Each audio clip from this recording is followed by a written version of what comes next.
Hello everyone and welcome back to UGC NET mentor. I hope you are doing well guys. जैसे कि आप सभी को पता है कि यहाँ पे हम कवर कर रहे हैं important topics, that is important topic series के through for UGC NET paper 1।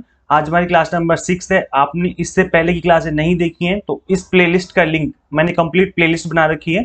इस कंप्लीट प्लेलिस्ट का लिंक जो है मैं आपको इसी वीडियो के डिस्क्रिप्शन बॉक्स में दे दूंगा, वहां पे जाके आप इसको चेकआउट कर लेना। स्टार्टिंग की क्लास अटेंड कर लेना, बहुत ही ज्यादा इंपॉर्टेंट है बिकॉज हमने केवल इंपॉर्टेंट टॉपिक ही कवर करे हैं। हम सारे टॉपिक नहीं कवर कर रहे हैं, ओनली इंपॉर्टेंट टॉपिक कवर कर रहे हैं जहां से क्वेश्चन बनने के 99.99% चांस हैं। आज की क्लास में डिस्कस करेंगे methods of research. This is part 2 class. Part 1 जो है हमने क्लास नंबर 5 में डिस्कस किया था।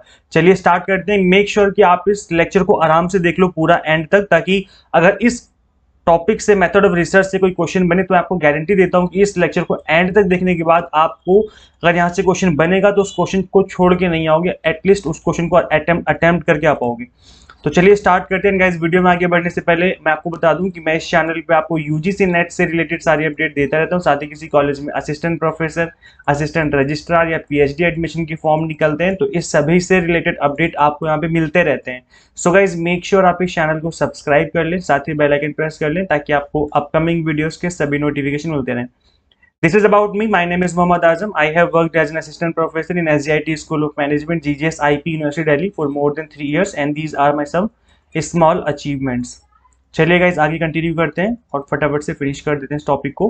आज का हमारा टॉपिक रहेगा methods of research, descriptive research and historical research method, वर्णनात्मक अनुसंधान और ऐतिहासिक अनुसंधान विधि। So this is the descriptive research method. इसको हिंदी में बोलते हैं हम लोग वर्णनात्मक अनुसंधान विधि। क्या होती है ये? It involves gathering data that describe event and then organize, tabulates, depict and describe the data. नाम से ही पता चल रहा है डिस्क्रिप्टिव का मतलब है कि हम बोलते हैं ना कि एक क्वेश्चन आपको एग्जाम में गिवन होता है कि भाई prime minister of India is Modi, describe. तो यहाँ पर डिस्क्राइब का मतलब क्या होता है कि आपको जो है बोला गया है उसको आपको अच्छे से डिस्क्राइब करके लिखना है, कंप्लीट इंफॉर्मेशन उसकी यहाँ पर लिखनी है। तो बस यहाँ पर वही चीज होती है। डिस्क्रिप्टिव रिसर्च का मतलब होता है कि यहाँ पर आप डिस्क्राइब करते हो चीजों को, जो आप इवेंट है या जो भी जिस भी चीज पर आप स्टडी करने जा रहे हो उसको आप डिस्क्राइब करते हो। अब हम रिसर्च में डिस्क्राइब करते हैं चीजों को डेटा के बेस पे। सो हम क्या करेंगे, हम गैदर करेंगे डेटा। गैदर मतलब क्या होता है? इकट्ठा करना, एकत्र करना। डेटा एकत्र करना शामिल है जो घटनाओं का वर्णन करता है। तो हम यहाँ पर डेटा कलेक्ट करेंगे जो डिस्क्राइब करेगा आपके इवेंट को, और फिर डेटा को हम व्यवस्थित करेंगे, सारणीबद्ध, चित्रित और वर्णन करेंगे। मतलब कहने का कि जो भी आपने डेटा लिया है उस डेटा को आपको क्या करना है, टेबुलर फॉर्म में, या आप हो सकते हैं कि आप हिस्टोग्राम में, मतलब एक तरीके से आपको उसको चित्रित करना। चित्रित का मतलब होता है डिपिक्ट करना, टेबुलेट करना, टेबुलेशन बनाना, ऑर्गेनाइज कर देना डेटा को, ताकि आप उस डेटा का यूज करके इवेंट को डिस्क्राइब कर सके। समझ रहे हैं आप लोग? जैसे सपोज करो मैं एक रिसर्च कर रहा हूं कि एक्सीडेंट में पर ईयर कितने लोग मारे जाते हैं, या एक्सीडेंट की वजह क्या रहती है हाईवेज पर। तो मुझे इसके लिए क्या करना पड़ेगा, हाईवे को ऑब्जर्व करना पड़ेगा और वहां पर उस डेटा को इकट्ठा करना पड़ेगा। मतलब डेली बेसिस पे मुझे, अगर मैं प्राइमरी रिसर्च कर रहा हूं तो मुझे डेली बेसिस पे चेक करना पड़ेगा हाईवे को कि यहाँ पर कितनी गाड़ियां निकलती हैं, कितने एक्सीडेंट होते हैं। मुझे इन चीजों को चेक करना पड़ेगा। डेटा इकट्ठा कर लूंगा मैं। डेटा इकट्ठा करने के बाद मैं इसका क्या करूंगा, डिस्क्राइब करूंगा अपनी रिसर्च के पर्पस के लिए। मतलब जो भी मेरा उद्देश्य है रिसर्च करने का, उस चीज को मैं डिस्क्राइब करने की कोशिश करूंगा। तो सिंपल इस तरीके से आप रिसर्च करते हैं इसमें। Descriptive research aims to accurately and systematically describe a population, situation or phenomena. It can answer that। हाँ, ये चीज याद रखना गाइस कि ये इसका काम क्या होता है, सिंपल डिस्क्राइब करना होता है चीजों को। अब यहाँ पर कौन कौन सी चीजों को डिस्क्राइब करता है ये, what who, where, when, how, but not why question. Because यही आपको ढूंढना है कि ऐसा क्यों होता है। जैसे मैंने एक एग्जांपल लिया था कि हाईवे पे एक्सीडेंट होते हैं बहुत सारे, मैं इस चीज पे रिसर्च कर रहा हूँ। तो मैं यहाँ पर सारे डेटा कलेक्ट कर लूंगा कि आज एक एक्सीडेंट हुआ, कल 2 हुए, परसों एक भी नहीं हुआ। इस तरीके से मैं डेटा इकट्ठा करता रहूंगा। तो मैं वहां पर, अब ये कहां पर इकट्ठा हो रहा है डेटा, ये हाईवे पे हो रहा है। क्या इकट्ठा हो रहा है डेटा, ये हो रहा है ट्रैफिक का डेटा इकट्ठा हो रहा है। व्हेन, कब हो रहा है इकट्ठा, जब जिस मंथ का मैं कर रहा हूँ उसका मैं बताऊंगा इस मंथ का है। हाउ, कैसे कर रहा हूं मैं, मतलब इसको मैं प्राइमरी लेवल पे कर रहा हूँ, सेकेंडरी लेवल पे कर रहा हूँ। मतलब जो भी यहाँ पर चीजें हैं उसको मैं एक्सप्लेन कर सकता हूँ। अब मैं इकट्ठा क्यों कर रहा हूँ, क्योंकि मुझे जानना है कि यहाँ पर एक्सीडेंट क्यों होते हैं, हाईवे पे सबसे ज्यादा एक्सीडेंट क्यों होते हैं। तो मैं इसी क्वेश्चन का आंसर निकालने के लिए ही हम इसको एज एन डिस्क्रिप्टिव रिसर्च की जाती है। So a descriptive research design can use a wide variety of research method to investigate one or more variables. Unlike experimental research, यहाँ पर हम डिफरेंट तरह के मेथड यूज कर सकते हैं। एक्सपेरिमेंट में क्या होता है, सिंपल आपको एक्सपेरिमेंट ही करने होते हैं लैब में ले जा करके। The researcher does not control or manipulate any of the variable but only observe and measure them. याद रखना गाइज, डिस्क्रिप्टिव रिसर्च में किसी भी वेरिएबल को हम कंट्रोल नहीं करते हैं, जैसे कि हम एक्सपेरिमेंटल में करते थे। जैसे मैंने आपको एक्सपेरिमेंट में बताया था ना कि पैरासीटामोल कोरोना पे असर करती नहीं करती है, तो हम पैरासीटामोल को कंट्रोल करने की कोशिश करते हैं। कंट्रोल का मतलब हो गया कि इसकी डोज बढ़ा देते हैं, डोज कम कर देते हैं। कोल्ड ठंडे मौसम में देंगे, गर्म मौसम में देंगे, चाय के साथ, पानी के साथ, दूध के साथ, इस तरीके से अलग अलग हम यहाँ पर एक्सपेरिमेंट करते हैं किससे असर पड़ेगा कोरोना के ऊपर। तो यहाँ पर हम कंट्रोल करने की कोशिश करते हैं एक वेरिएबल को, जबकि डिस्क्रिप्टिव रिसर्च में ऐसा कुछ भी नहीं होता है। जो भी चीजें हैं नेचुरल तरीके से उनको हम ऑब्जर्व करते हैं, या आप इंटरव्यू लेते हैं या क्वेश्चन फिल करते हैं, जैसा भी रहता है आप इन चीजों को नेचुरली चीजें जो होती हैं यहाँ पर आपके डिस्क्रिप्टिव रिसर्च में लिखी जाती हैं। तो इस वजह से डिस्क्रिप्टिव रिसर्च में कंट्रोल नहीं किया जाता है, it does not control or manipulate variables. तो डिस्क्रिप्टिव रिसर्च में ऐसा कुछ भी नहीं है जैसे कि हमारे एक्सपेरिमेंटल रिसर्च में होता था। नाउ गाइस हम बात करेंगे when to use descriptive research design. एक वर्णनात्मक शोध डिजाइन का उपयोग कब करें, कब उपयोग किया जाता है भाई बताओ। तो descriptive research is an appropriate choice when the research AIIMS is to identify characteristics, frequencies, trend and categories। अगर आपको इन चीजों को लेकर के जानना है तब आपके लिए डिस्क्रिप्टिव रिसर्च बेस्ट रहती है, क्योंकि ये डिस्क्राइब करती चीजों को। अब डिस्क्राइब करेगी तो डिस्क्राइब कैसे करेंगे आप, जैसे मैं बोलूं कि प्राइम मिनिस्टर जो है हमारे इंडिया के मोदी जी हैं, इस चीज को डिस्क्राइब करें। अब आप क्या डिस्क्राइब करेंगे कि भाई प्राइम मिनिस्टर मोदी जी जो है वो बीजेपी कैंडिडेट हैं और ये मतलब इनकी ये क्वालिफिकेशन रही है, पहले इन्होंने यहाँ पे काम किया है, चीफ मिनिस्टर भी रह चुके हैं। इस तरीके से मतलब उनको डिस्क्राइब करने लग जाओगे। तो यहाँ पे भी सेम चीज होती है, यहाँ पे आप कैरेक्टरिस्टिक्स बताना स्टार्ट कर देते हो, फ्रीक्वेंसीज बताने स्टार्ट कर देते हो, ट्रेंड बताते हो, कैटेगरीज बताते हो। मतलब कहने का कि जो भी जिस भी चीज पे आप रिसर्च कर रहे हो उनको आप डिस्क्राइब करना स्टार्ट कर देते हो। तो जहां भी डिस्क्राइब करने की जरूरत पड़े आपके रिसर्च प्रोसेस में, तो वहां पर डिस्क्रिप्टिव रिसर्च बेस्ट रहती है। ठीक है, वर्णनात्मक शोध एक उपयुक्त विकल्प है जब अनुसंधान का उद्देश्य विशेषताओं, आवर्तियों, प्रवृत्तियों और श्रेणियों की पहचान करना है। It is useful when not much is non yet about the topic और प्रॉब्लम। ये हम तब यूज करेंगे जब आपको किसी टॉपिक के बारे में ज्यादा पता नहीं है, एक नया नया टॉपिक है, आपको ज्यादा उस चीज के बारे में नहीं पता है, तो ऐसे में आप डिस्क्रिप्टिव रिसर्च का यूज कर सकते हैं। तो गाइस याद रखना, एग्जाम में कई बार ऐसे भी क्वेश्चन पूछ लिया जाता है कि कौन सा मेथड कब बेस्ट रहता है, तो आपको पता होना चाहिए कि डिस्क्रिप्टिव मेथड कब यूज करेंगे, जब आपको ज्यादा पता ना हो। Not much is non yet about the topic और प्रॉब्लम। आपको प्रॉब्लम के बारे में ज्यादा नहीं पता है, तो ऐसे में उसको डिस्क्राइब करना, प्रॉब्लम को समझना जरूरी हो जाता है। इसी वजह से डिस्क्रिप्टिव मेथड का यूज करते हैं। So before you can research why something happens, you need to understand how, when and where it happens। आपको ये समझना जरूरी हो जाता है कि भाई ये क्यों, कैसे, कहाँ पे हो रहा है। ठीक है, तो यहाँ पर डिफरेंट तरह के जो क्वेश्चन है उनका आपको आंसर निकालना जरूरी होता है। इससे पहले आप उसके सॉल्यूशन की बात करें, तभी आपके लिए ज्यादा उपयोगी हो जाता है। गाइस अब हम बात करेंगे 3 basic types of descriptive research method. कौन कौन से डिस्क्रिप्टिव रिसर्च, मतलब डिस्क्रिप्टिव रिसर्च के अंदर कौन कौन से मेथड का यूज किया जाता है डेटा कलेक्शन के लिए। तो इसमें आपका आता है एक observational method, case study method और सर्वे मेथड। दैट इज अवलोकन विधि, केस स्टडी विधि और सर्वेक्षण विधि। अब ये कौन सी क्या विधियां होती हैं, इन तीनों विधियों को हम थोड़ा डिटेल में समझेंगे और उसके बाद हम डिस्कस करेंगे फिर historical research. So first one is observational method. अब गाइस नाम से पता चल रहा है कि ऑब्जर्वेशन आप कर रहे हो, आप अवलोकन कर रहे हो। ठीक है, with the observational method sometime referred to as field observation, कभी कभी इसको हम field observation के नाम से भी जानते हैं। Animal and human behavior is closely observed। इसमें क्या होता है, आप एनिमल और ह्यूमन के बिहेवियर को बहुत ही क्लोजली ऑब्जर्व करते हैं। There are 2 main categories of the observational method. First one is naturalistic observation and next one is laboratory observation. एक क्या होता है, प्राकृतिक अवलोकन होता है, जहां पर आप प्राकृतिक तरीके से, नेचुरल तरीके से चीजों को ऑब्जर्व करते हो, और दूसरा होता है प्रयोगशाला वाला, मतलब एक अपने प्रैक्टिकल लैब में लेकर के आए, लैब में लाने के बाद आप इन चीजों का अवलोकन कर रहे हैं। तो यहाँ पर दो तरह के मेथड होते हैं, इसके अंदर भी ऑब्जर्वेशनल मेथड के अंदर भी। इन दोनों को हम समझ लेते हैं, ये आपका नेचुरल वाला हो जाएगा और ये हो जाएगा आपका लैब वाला, आप लैब के अंदर चीजों को ऑब्जर्व कर रहे हैं।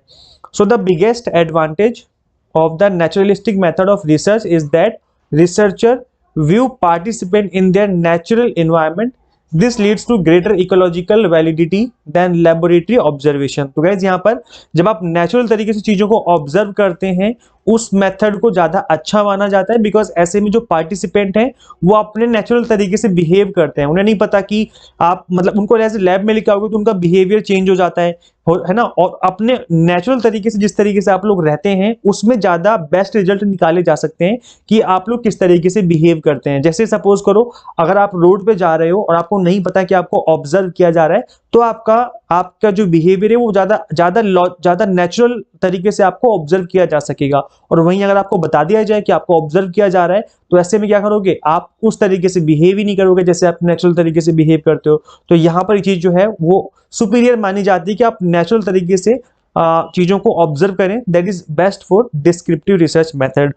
तो यहाँ पर मैंने पिक्चर डाल दी, आप लोगों को पिक्चर से पता चल जाएगा कि यहाँ पर एक जो रिसर्चर है वो एक नेचुरल तरीके से रिसर्च कर रही है, एक नेचुरल ऑब्जर्वेशन चल रही है एनिमल्स के ऊपर, और यहाँ पर लैब के अंदर दूसरे रूम में बिठाया हुआ है, इंटरव्यू वगैरह चल रहा है, या ह्यूमन किस तरीके से बिहेव करते हैं इस पे स्टडी कर रहे हैं रिसर्चर। तो यहाँ पर लैब में अगर रिसर्च करोगे आप, तो उन्हें पता रहेगा कि हमारे ऊपर रिसर्च चल रही है, और ऐसे में वो नेचुरल तरीके से बिहेव नहीं करेंगे। तो हो सकता है कि रिजल्ट जो है वो इतना रिलायबल ना हो, लेकिन ऐसे इस केस में नेचुरल तरीके से जब आप रिसर्च करते हैं, ऑब्जर्व करते हैं, तो जो आपके रिजल्ट हैं वो ज्यादा रिलायबल, ज्यादा भरोसेमंद होते हैं।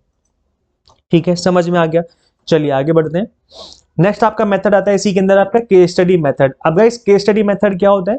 केस स्टडी आपको पता होगा, सिंपल, जैसे अभी मैंने आपको पहले भी बताया था कि पंजाब नेशनल बैंक का जो नीरव मोदी के साथ केस हो गया था, नीरव मोदी जी जो थे वो पैसे लेके भाग गए थे। तो ऐसे में क्या हुआ, जैसे अभी स्टेट बैंक का हो गया था विजय माल्या के साथ, तो ये सब क्या, ये सब केस स्टडी है। मतलब ऐसा क्या हो गया उस पर्सन, उस बैंक के साथ की प्रॉब्लम क्रिएट हो गई। तो ये सब केस स्टडी है जिसमें आप इन डेप्थ स्टडी करते हो, इन डेप्थ इन्वेस्टिगेशन की जाती है ऑफ अ सिंगल पर्सन और ग्रुप और इवेंट और कम्युनिटी।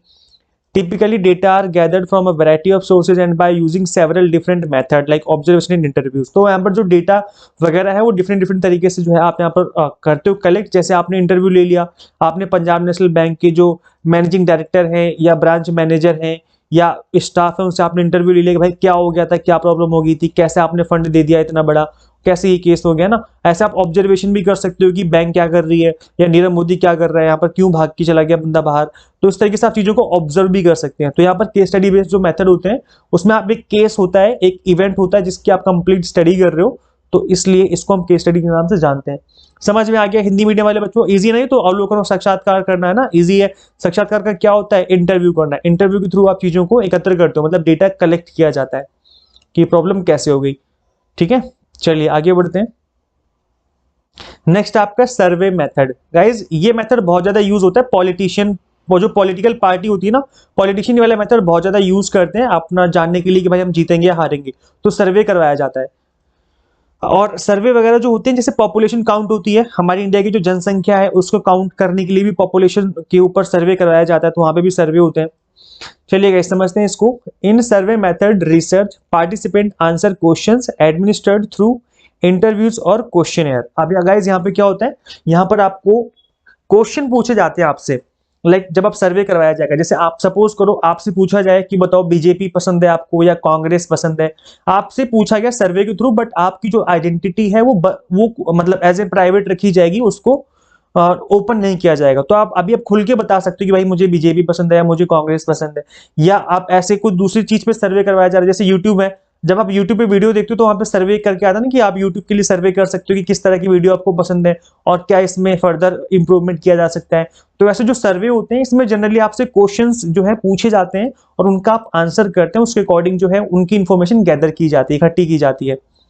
तो जो सर्वेक्षण विधि होती है, अनुसंधान में प्रतिभागी साक्षात्कार या प्रश्नावली के माध्यम से प्रशासित प्रश्नों का उत्तर देते हैं। मतलब इसको साक्षात्कार का मतलब हम लोग बोलते हैं इंटरव्यू, और प्रश्नावली का मतलब होता है क्वेश्चनियर। क्वेश्चनियर फिल करवाए जाते हैं। यहाँ पर क्वेश्चनियर बहुत सारे होते हैं, एक क्वेश्चन की कंप्लीट लिस्ट होती है जिसको क्या फिल करते हो। जैसे आपके घर पे जब जनसंख्या होती है, जनगणना होती है, तो पॉपुलेशन काउंटिंग कैसे होती है, आपके घर पे आते हैं, घर पे आके आपसे पूछेंगे कि भाई बताओ आपकी फैमिली में कौन कौन है, कितने मेंबर हैं, कितनी फैमिली इनकम है, कब से रह रहे हो, ये सब पूछा जाता है।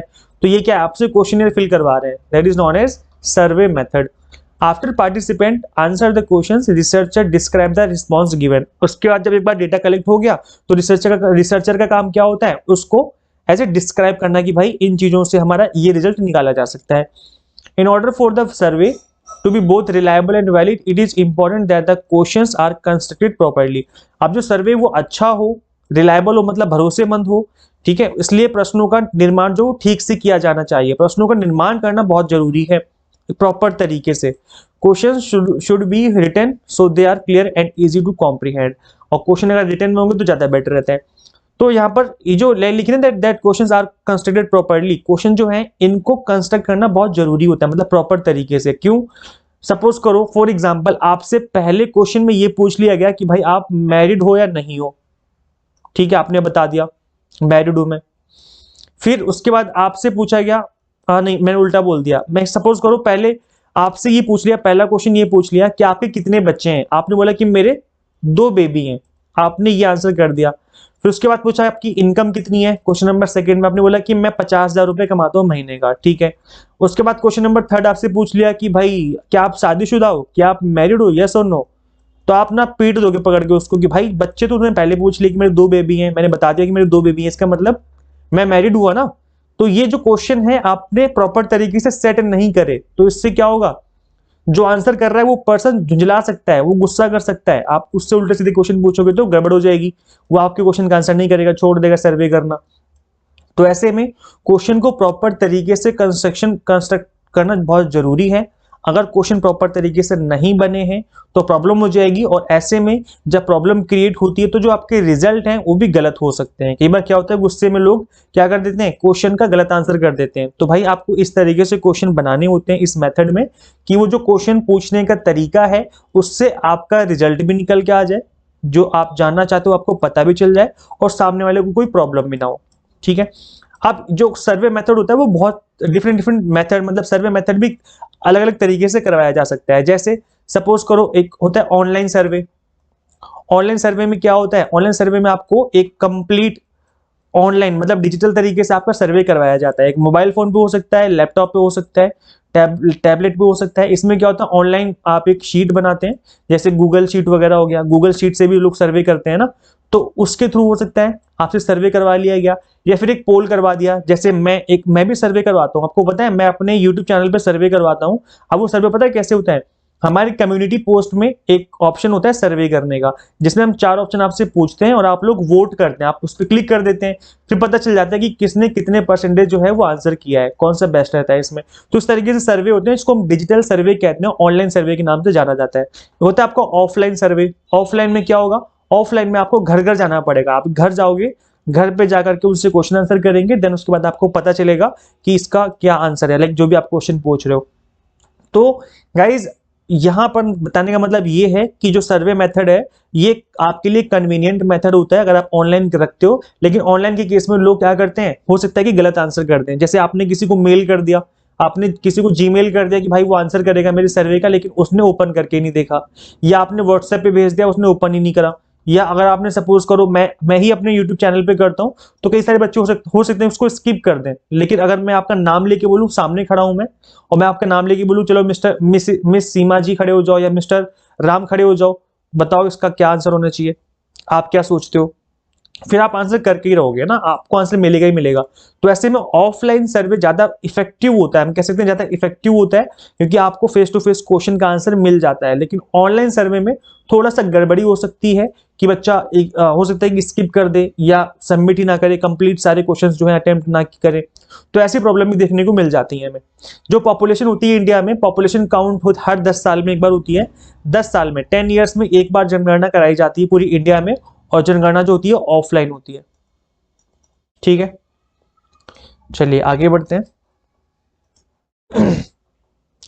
गाइस अब हम बात करेंगे हिस्टोरिकल मेथड ऑफ रिसर्च की। हिस्टोरिकल मेथड ऑफ रिसर्च क्या होते हैं, थोड़ी सी क्लास और बची 5 मिनट की, फिर हम क्लास एंड कर देंगे। So historical method is the collection of technique and guidelines that historians use to research and write histories of the past. इसमें क्या होता है, आपके जो ऐतिहासिक पद्धति है उसमें उन तकनीकों और दिशा निर्देशों का संग्रह है जिनका उपयोग इतिहासकार अतीत के इतिहास पर शोध करने के लिए, करने और लिखने के लिए करते हैं।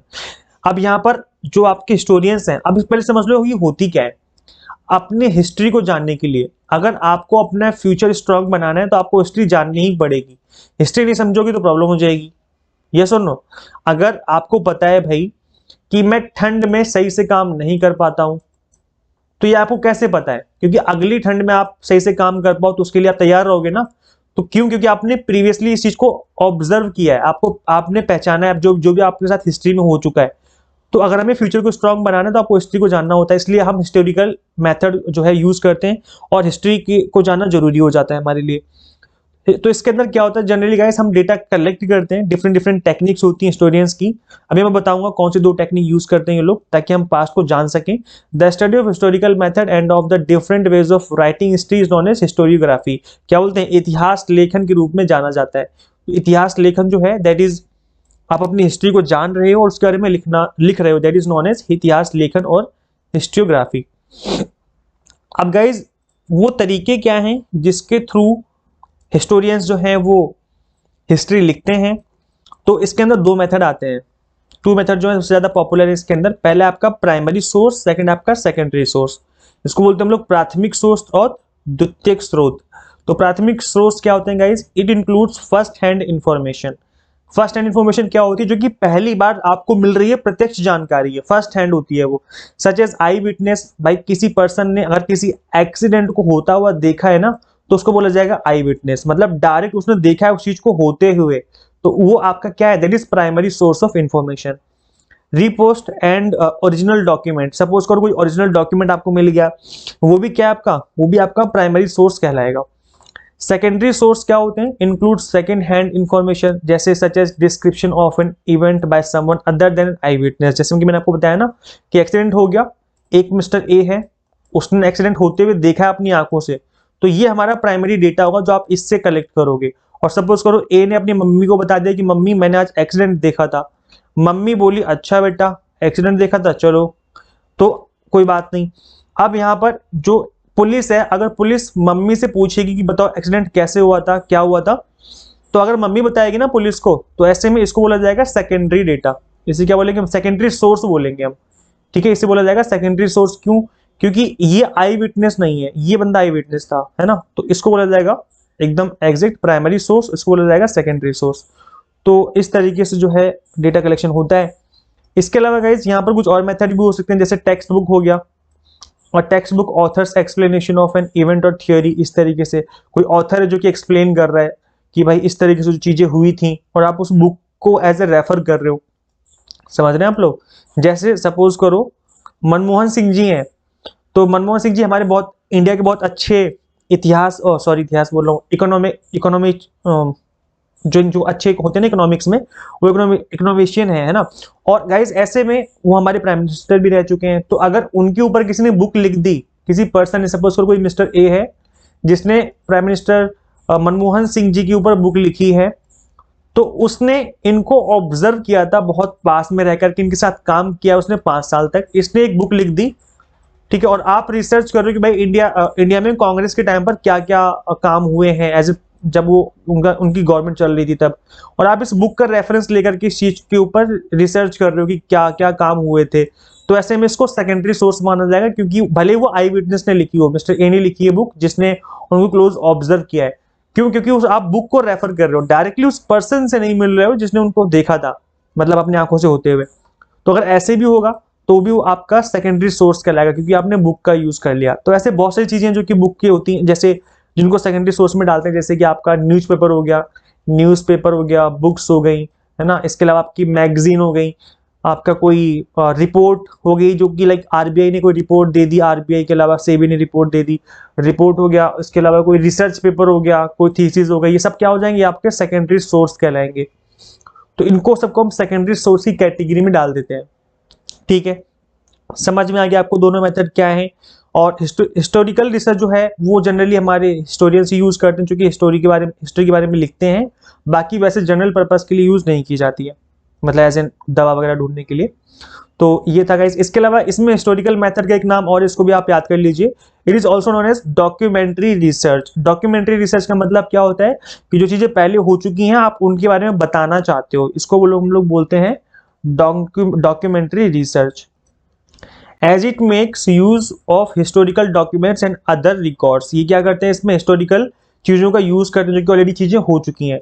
सो ऐतिहासिक शोध पद्धति को दस्तावेजी शोध भी कहा जाता है, क्योंकि ऐतिहासिक दस्तावेजों और अन्य अभिलेखों का उपयोग करता है, क्योंकि जो इतिहास में ऑलरेडी दस्तावेज अवेलेबल है इनको यूज करते हुए डॉक्यूमेंट्री बनाई जाती है, इसलिए इसको डॉक्यूमेंट्री रिसर्च के नाम से भी जाना जाता है। तो नाम याद रखना गाइस, इसके दूसरा नाम दैट इज डॉक्यूमेंट्री रिसर्च है, और इसको आप भूले ना, इसको भी याद रखें। तो गाइस इतना ही था आज की क्लास में। और ये एक इंपॉर्टेंट और एक अच्छी सी लाइन लिखी, इसको समझ लेते हैं क्या लिखा है। That what you are doing today tomorrow will be your future. तो गाइस जो आप आज कर रहे हो यही आपका कल फ्यूचर बनेगा। क्या बनेगा, यही आपका फ्यूचर बनेगा। अगर आप आज मेहनत कर रहे हो, आज कुछ अचीव करना चाहते हो, तो फ्यूचर में वो चीज आप कर जाओगे। और अगर आप आज ही मेहनत नहीं कर रहे हो तो आपको कल कैसे मिलेगा, ये सुनो। तो बस वही चीज है कि बस लगे रहो, मेहनत करते रहो। अगर आप आज मेहनत कर रहे हो तो उसका फल कल जरूर मिलने वाला है। गाइज अगर आप कंप्लीट क्रैश कोर्स ज्वाइन करना चाहते हैं, जिसमें मैंने इसी तरीके से पढ़ाया है, जिस तरीके से मैं आज पढ़ा रहा था, तो इसके लिए आप हमारी एंड्रॉइड ऐप इंस्टॉल कर सकते हैं। गूगल प्ले स्टोर से आप यूजीसी नेट मेंटर के नाम से एंड्रॉइड ऐप इंस्टॉल कर लेना। इसका लिंक मैं आपको इस वीडियो के डिस्क्रिप्शन एंड कमेंट बॉक्स में भी दे दूंगा। क्रैश कोर्स अवेलेबल है पेपर 1 का एंड कॉमर्स का एट प्रेजेंट। इसके फीचर्स ये हैं कि टारगेट बेस्ड वीडियो लेक्चर्स हैं, जैसे एनटीए में क्वेश्चन पूछे जा रहे हैं, इन चीजों को ध्यान में रख करके पढ़ाया जा रहा है। इंग्लिश प्लस हिंदी मीडियम में कंटेंट है, दोनों ही मीडियम के स्टूडेंट्स इस क्लास को ज्वाइन कर सकते हैं। According to NTA new question asking pattern चीजों को कवर किया गया है। ऑनलाइन मॉक टेस्ट है फॉर प्रैक्टिस, यूनिट वाइज हर यूनिट के 10-10 मॉक टेस्ट है ताकि आप प्रैक्टिस कर सकें। एंड पीडीएफ फॉर्मेट में स्टडी मटेरियल है, हर यूनिट का पीडीएफ फॉर्मेट में स्टडी मटेरियल भी आपको मिल जाएगा ताकि आप डाउनलोड करके उनको रिवाइज कर सकें। तो completely exam targeted based study रहने वाली है। इसके लिए आप ऐप को इंस्टॉल कर लीजिए। ऐप का लिंक मैं आपको इस वीडियो के description box and comment box में दे दूंगा। अभी डिफरेंट कोर्स ड्यूरेशन की डिफरेंट फीस है, जैसे 3 मंथ की फीस अलग है, 6 मंथ अलग है, 12 मंथ अलग है। तो जो आपको बेस्ट लगता है उसके अकॉर्डिंग आप इस क्रैश कोर्स को ज्वाइन कर सकते हैं। Thank you so much for watching this class. Share this platform to all UGC NET and JRF SET aspirants. Guys मिलते हैं नेक्स्ट क्लास में। इस वीडियो को ज्यादा से ज्यादा शेयर जरूर कर देना, बिकॉज यहाँ पर अगर कोई चीज फ्री में आपको मिल रही है यूट्यूब पर, कोई अच्छी चीज आपको मिल जाती है, तो उसको गाइज शेयर कर दिया करो। शेयरिंग इज केयरिंग बोलते हैं ना, कि शेयर करना अच्छी बात है, अच्छी आदत है। तो शेयर कर दीजिए इस वीडियो को ज्यादा से ज्यादा, ताकि सभी फ्रेंड्स को पता चले कि यहाँ पे 8 बजे रात को डेली बेसिस पे यहाँ पर इंपॉर्टेंट टॉपिक्स को कवर किया जा रहा है through important topic series. Guys मिलते हैं नेक्स्ट वीडियो में। Till then keep watching UGC NET mentor. Thank you so much.